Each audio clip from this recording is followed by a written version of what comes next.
Well,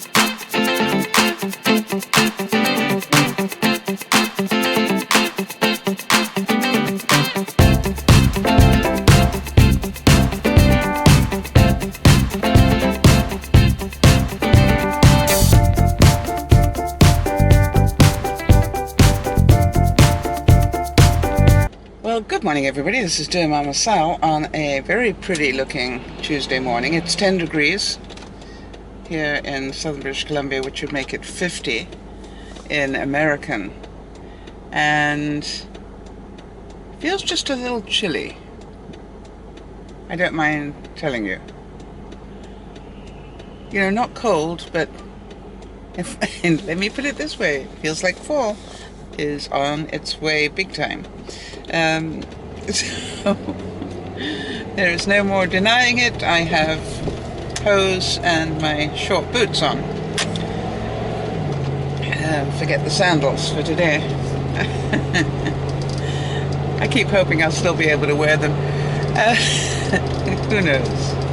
Who knows indeed. So I hope you all had a really fun day yesterday, and that you were bright, as that was our subjects for today. And today, two things. Number one, I want to talk about a broadcast we'll be doing on Friday, for those of you who might be interested. And then secondly, I wanted to talk about a viewer that wrote to me. So first of all, let's talk about the broadcast on Friday. For those of you who would like a fun evening, and it will be fun, I can assure you. We've managed to convince one of our viewers, Lizzie, to teach us all how to do some eye makeup. And we're doing the smoky eye thing. Now, you do need to understand that Lizzie is busy studying it as we speak. So this is not going to be the perfect way. This is going to be our fun way of doing it. And we're going to put a number of people up on camera, those that are willing to make total fools of themselves. And you'll be able to watch us trying to do what Lizzie is telling us to do. Now, the last time we did this was with contouring, and it was hysterical. Because everybody's interpretation of what's being told to us, you know, differs slightly. And so we ended up with totally different looks. But the good news was we all learnt something. So if you've always wanted to try this smoky eye thing and just didn't know how or why, do it in the comfort of your own home, and you don't have to go on camera. We will have enough guinea pigs to go on camera, I'm sure. So just watch and laugh with us, and maybe learn. As I said, the last time we did this, we laughed until we cried, and we really did have a fun evening. And even the guys that came on, because they just said it was hysterical to watch us. And they learned a lot about makeup. At least one of our viewers, Paul, always says that, you know, he can now walk into a store and go to the makeup section and actually feel quite knowledgeable, which is more than we are. So this would be makeup for the regular people. And if you'd like a fun evening, feel free to join us. Now, how do you join us? That's the thing. If you go to DearMamaSal.com, which is my blog site with a B, and scroll down the right-hand side of it, you just need to scroll down a little bit. It gives you the places where we broadcast and the times. And there's also a broadcast page, so you don't even have to click on those places. You can just click on the broadcast page and just follow the instructions. All you need to know is which of the two systems are we working on. You know, are we on Tiny Chat or are we on Vaughan? Because there are two different screens on that page, and you want to be looking at the right one, obviously. So this particular broadcast will go on to Tiny Chat on Friday night at 7 p.m. Pacific time. Now, we probably won't start doing the makeup until a little bit later, but we will start gathering and, finding a comfortable chair and getting our ducks in a row at 7 o'clock. My sense is we probably would start about 7:30. We can't make it too late because we've got, obviously, viewers from the East Coast and also from around the world. So, some of whom will get up early. So, it's going to be fun. Now, the subject for today is, I'm not quite sure what word to put to it, actually. I'm thinking pride and I'm thinking shame.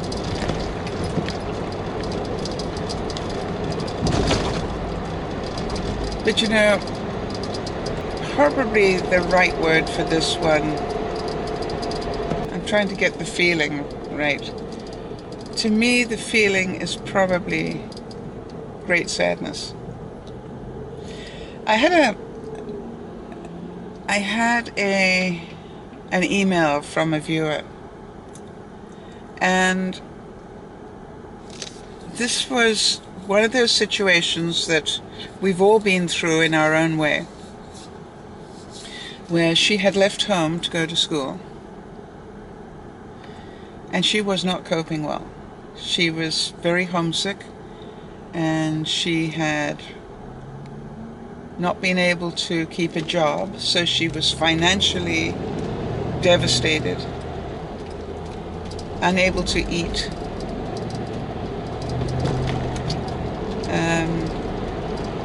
And luckily, I believe, wrote to me. And so I wanted to discuss this whole subject, because this happens at various levels for different people. And I know that we do have some young viewers that are watching that it could happen to you, or we do have some older viewers where it could happen to them in terms of they probably, could end up in a situation where their lifestyle as they know it right now changes dramatically due to a divorce or a loss in the family or something. So the first thing to know is that if you are in that sort of overwhelm, you definitely need supportive people around you. So if you are away from home and suffering, it is actually, to my mind, more dangerous than being close to your family and friends and suffering. So the number one thing that I asked was, does your family know what's going on? Because from my experience, there isn't a situation where your family and friends are going to let you suffer that much. I mean, they will do whatever they can to help you emotionally and maybe even financially. So that was my first question. My second question is, are you aware that there are places in every city where you can go and get a meal? Because part of the conversation was, she would not be able to get a meal until 3 days later for whatever reason. I guess school, maybe, I don't know.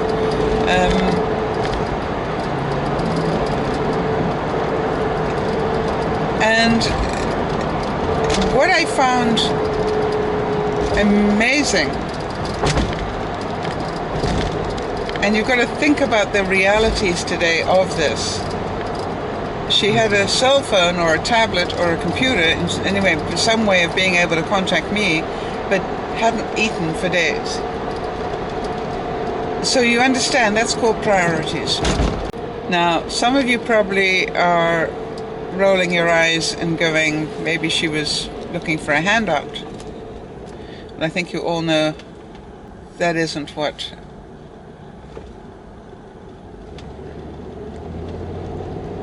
we do.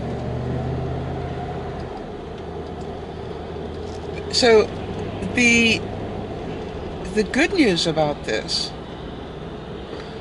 was that she actually told me the city in which she lived. And so what I did was I immediately Googled for food banks in her city. And I was amazed how many there were. Food banks and churches that gave out food and all sorts of things. So I thought I'd just make sure that everybody knows that if ever you get in that sort of a desperate situation, you know, within walking distance of where you live, the chances are there is some church that can guide you in the right direction, or some food bank that is available to you. And I think it's really important that people understand that. That's why they were set up. That's why people started these things, is that hopefully nobody ever has to go homeless or hungry. Now, it didn't sound like this particular viewer was homeless. She was just incredibly hungry. So I hope that makes some sense to you guys. And I would suggest two things. Number one, I would suggest that you check where your nearest food bank and or church that gives out food. If you think about it, most churches after the service have, you know, tea and biscuits or sandwiches or whatever. So part of me goes, go to a church on a Sunday or any other day, but particularly on a Sunday, and there's always food there, and it isn't stealing if you go to the service. Most churches encourage people to do that. And the reason I'd say do it now that you don't need it, is because you never know who you're going to meet today that might need it. And you'll be able to say, hey, funny you should ask me that question. I was looking at that this morning, and this is where the nearest food bank is, or this is, you know, these are some of the churches that I know locally that have food programs. And so it was with great sadness that I listened to the story, and it was with great sadness that I could imagine the viewer writing, because it's not easy to admit that you're in trouble.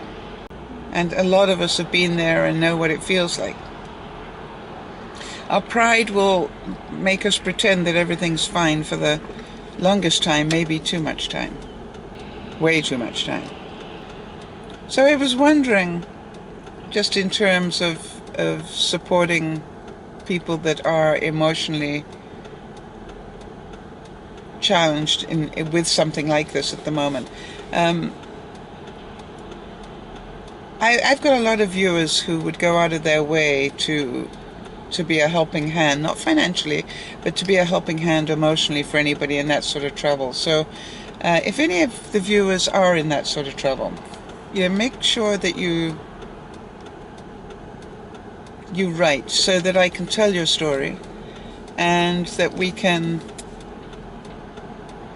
And if you notice, I don't mention names or countries or anything else. Because the story is not just yours. There are a lot of people that are struggling like this. And for anybody who first moves away from home, it's terrifying. Absolutely terrifying. I mean, it's very exciting from one perspective, but it also is terrifying, because suddenly you've got to look after yourself, you've got to look after your money properly, you've got to do all these things. And it's not easy if you haven't been trained to do it or used to do it. If you've had everything done for you all your life, or and suddenly you're self-sufficient, that's difficult. And we understand that. There are a lot of us who are very understanding of things like that. So, don't be embarrassed. Don't be full of pride. My word to this viewer that wrote to me was, wow, congratulations. Congratulations on being smart enough to write and talk about it. Congratulations on talking about something that was affecting your life to that degree. Because that takes courage, and, you know, it might have been in desperation for all I know. I don't know. But as so many of my viewers know, I spend a lot of my time answering emails such as that. It's not the fun broadcast stuff that I that I do. You know what I mean? A lot of my time gets spent answering emails from people in trouble, emotionally. And so when somebody is brave enough to write, I thank God, because hopefully I will be able to give them some guidance or some comfort. And by the way, for those of you who are wondering, yeah, but what happened to the viewer? Because I know I got viewers that will be wondering about that. She did call home, and the family was, last I heard, the family was coming to help. So that was very good news. And we know she'll definitely get some good meals. So don't let your pride get the better of you. And one of the things that I know a lot of people struggle with when they go away for the first time is, you know, how do I get friends? I'm shy. I'm not somebody that, you know, communicates easily or whatever. And you know, you've heard me say time and time again, if you are shy and you want to find a new friend, look for somebody who looks shy and in need of a friend. Look for a mirror image, somebody else that is hanging back, somebody else that looks like they don't know where to start, and just say to them, hey, my name is, may I stand here and talk to you for a little while? You know, that's all you have to do. And people will go, 9 times out of 10, people go, sure, and be quite surprised. Now, sometimes you're going to hit an idiot, but that's okay. Life, you know, has them. So don't feel it's the end of the world if somebody says no. Maybe they are so scared that they don't know how to do that. So on this beautiful Tuesday, I'm hoping that you have a very,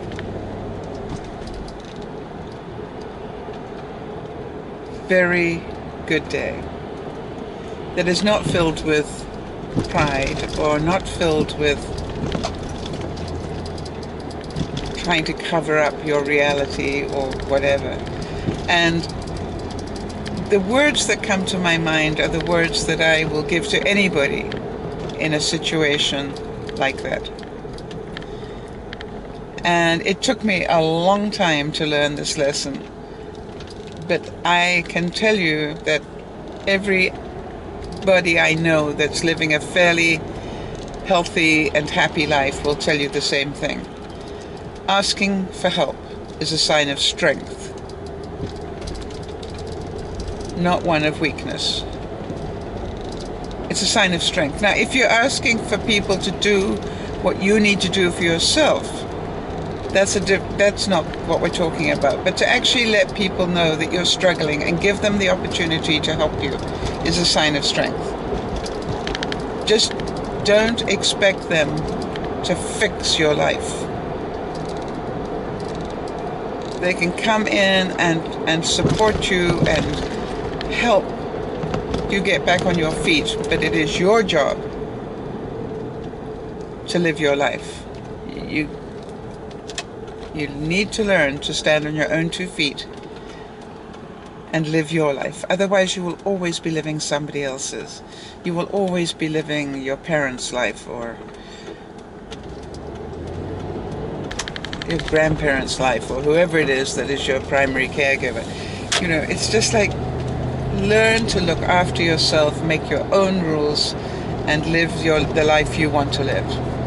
And if you're not capable of doing that, then understand that you need to go home, if you can.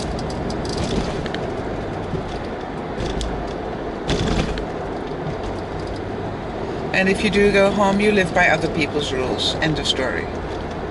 I'm a great believer in that. All right, everybody, have a beautiful day. It looks like it's definitely going to be a beautiful day here. I'm hoping that a lot of you are laughing already about the fact that we're going to do this makeup tutorial thing. And I'm pretty sure that some of the participants of the last one we did will be only too happy to put themselves up on screen, I hope, and enjoy the process again. This is not about doing the perfect makeup. This is about having a fun evening, trying to do something that some of us are not too good at, or maybe not too good at, and having a good laugh. This is DearMamaSal saying, please remember to look after one another, but most of all, remember to look after yourself. Have a great day. Bye-bye for now.